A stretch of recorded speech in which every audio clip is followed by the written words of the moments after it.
रात का समय था और घर में एकदम से अंधेरा था। तभी अचानक बहू अपने कमरे से उठी और सीधे अपने जेठ के कमरे में पहुंच गई और उसके चद्दर में घुस गई और फिर अपनी गुफा की देखरेख करवाने लगी।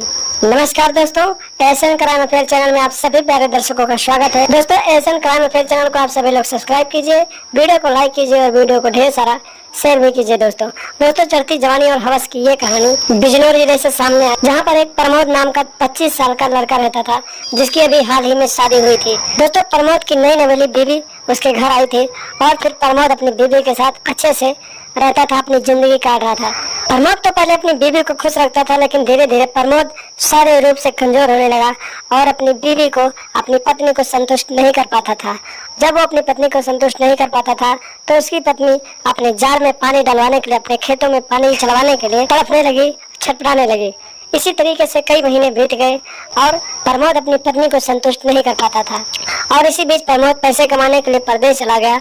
तो उसकी जो पत्नी थी, अपने जवानी की आग को बुझाने के लिए अपने जेठ से ही नैन मटक्का करने लगी और फिर देखते ही देखते दोनों के बीच प्यार पनप गया और दोनों एक दूसरे के साथ एक दूसरे के शरीर की प्यास को बुझाने लगे। और जब भी बहू का मन करता था अपने खेतों में पानी चलवाने का, तो अपने जेठ के कमरे में पहुंच जाती थी और फिर उसका जेठ अपने बड़े इंजन से अपने बहू के खेत में पानी चलाने लगता था। इसी तरीके से 5-6 महीने बीत गए और फिर एक दिन प्रमोद परदेश से पैसे कमाकर वापस आ गया। और फिर जब वो अपनी पत्नी के साथ 61-62 वाला प्रोग्राम करने की कोशिश करता था तो उसकी पत्नी जो थी वो उसे मना कर देती थी और बहाने बनाकर दूसरी तरफ करवट करके सो जाती थी। और रोज रात को जब प्रमोद सो जाता था तो वो उठकर अपने जेठ के कमरे में पहुंच जाती थी और फिर अपने जेठ के साथ पूरी रात अपने खेतों में पानी चलवाती थी। जब प्रमोद को अपनी पत्नी के ऊपर शक होने लगा तो फिर उसने अपनी पत्नी से बातचीत करने की कोशिश की, लेकिन उसकी पत्नी ने उसकी एक भी बात नहीं सुनी। और फिर अपने जेठ से उसने कहा कि प्रमोद को अब हमारे ऊपर शक हो रहा है। तो उसके जेठ ने अपने भाई के लिए नींद की गोली लाना शुरू कर दिया और फिर प्रमोद की पत्नी प्रमोद को नींद की गोली दे देती थी।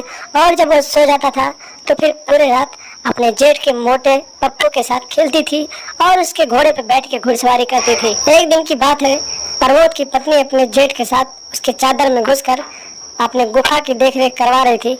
तभी अचानक न जाने कैसे प्रमोद की नींद खुल गई और फिर वो अपनी पत्नी को खोजने लगा और फिर खोजते खोजते अपने बड़े भाई के कमरे में पहुंच गया।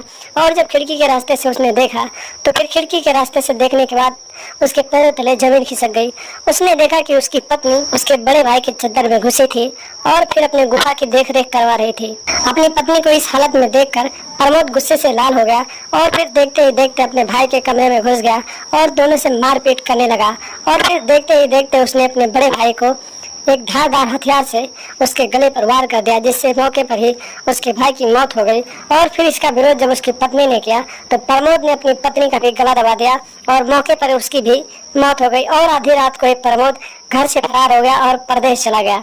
सुबह हुई, लोगों को जानकारी हुई, मौके पर पुलिस पहुंची और पुलिस ने दोनों लाश को कब्जे में लेकर पोस्टमार्टम के लिए भेज दिया और फिर आरोपी प्रमोद की तलाश करने लगी। और लगभग 2 महीने तक तलाश करने के बाद भी जब प्रमोद का आता पता नहीं चला तो फिर पुलिस वालों ने प्रमोद के नंबर को सर्विस लांच पे लगाया और फिर उसके बाद प्रमोद पंजाब के एक छोटे से शहर में उसकी लोकेशन मिली, जहां पर पुलिस पहुंची और पुलिस ने प्रमोद को हिरासत में लिया और फिर आगे की कार्रवाई के लिए जेल में डाल दिया।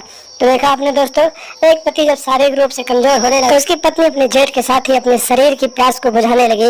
और जब इसकी जानकारी उसके पति को लगी तो उसने अपनी पत्नी और अपने भाई दोनों को मौत के घाट उतार दिया। तो दोस्तों, आप लोग भी सावधान हैं, सतर्क रहें और ऐसी आपराधिक मानसिकता अपने दिमाग में ना लाएं। रिश्तों को तार तार ना करें, रिश्तों की मर्यादा को समझें और लगातार हमारे साथ बने रहें। हमारे चैनल को सब्सक्राइब कर लें और हमेशा देखते रहें एशियन क्राइम अफेयर।